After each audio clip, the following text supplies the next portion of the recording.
Hi guys, welcome to Savvy Money Show with me, your host Sean. I apologise for any background noise. I am outside, but I will try and keep it down as much as possible.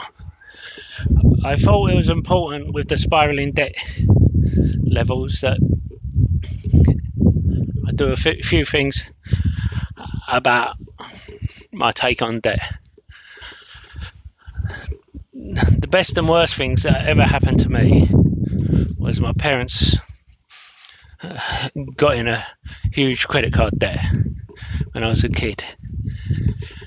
They had their first credit card and they just put everything on it and racked up £16,000 worth of credit card debt, which doesn't seem like a lot now, but in the early 80s you could buy a house for 16,000. And the best thing they did was cut it up and then spent years paying it off. It taught me the importance of not buying anything you didn't need if you couldn't afford it. I didn't go on holidays if I couldn't afford it, and there wasn't a thing I didn't buy. And because of that, even though I can afford it now, I think to myself, will this add value to my life? I use budgets and I think, will this burger or say that costs $5 add value to my life, or am I better putting this $5 into shares? And I came up with, don't forget to hit the lovely like button and the sexy subscribe button, and don't forget the bell notification. You'll be notified when a new video gets uploaded. And the free links in the description below. You can pick up a free share worth up to £200. And check out our Discord. And if you want a more in-depth analysis of any stock or market conditions, then why not look at our upgraded membership program and support us.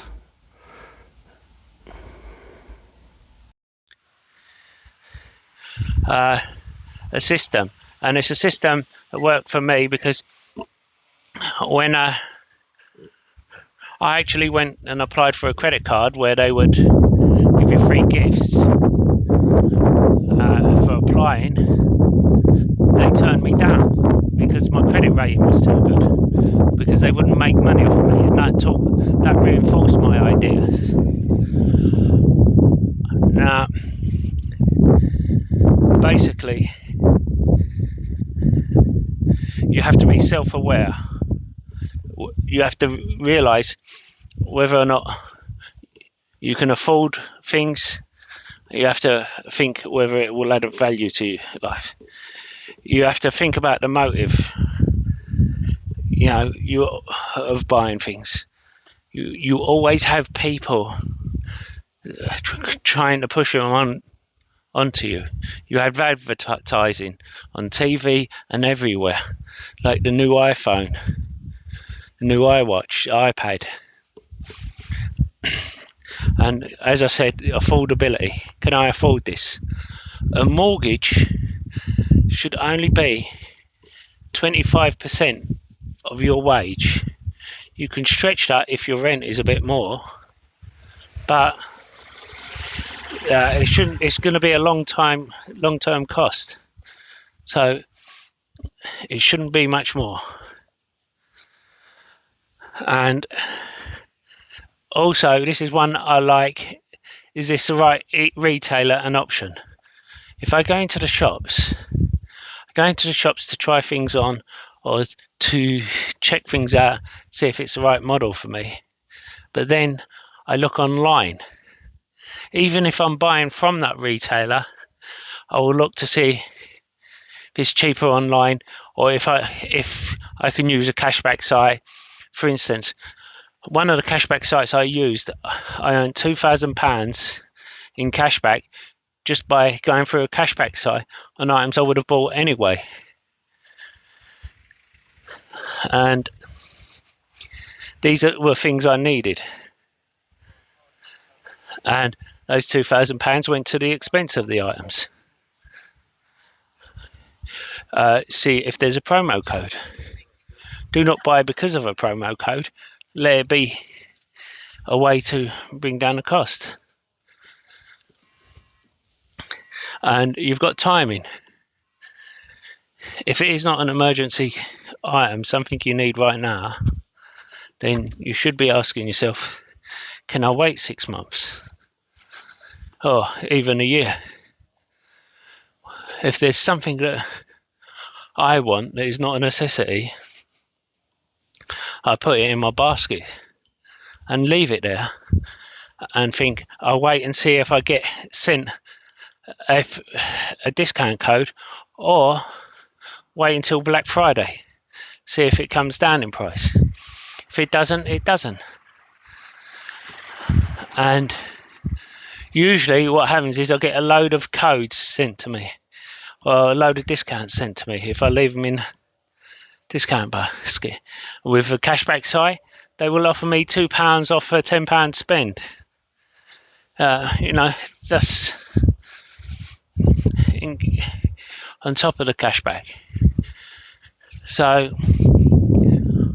I always look at timing as well. And going back to the retailer, I will always play retailers off of one another when it comes to negotiating. I will,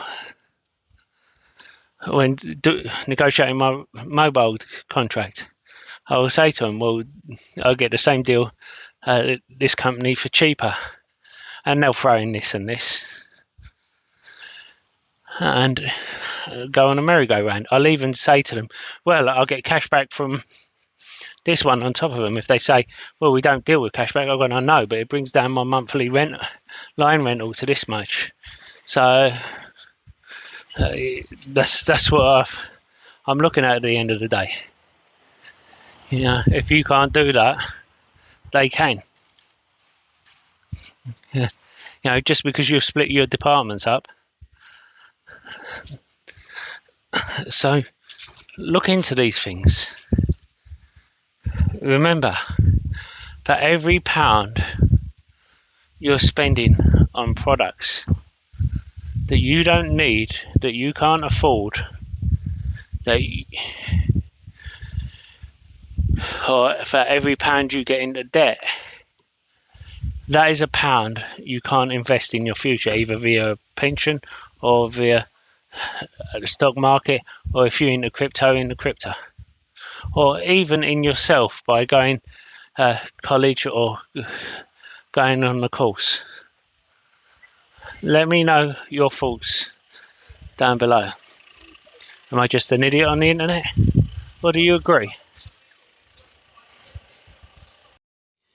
If you found any of my videos helpful and you want to help me make more, you can support me by buying me a coffee. The link is in the description below.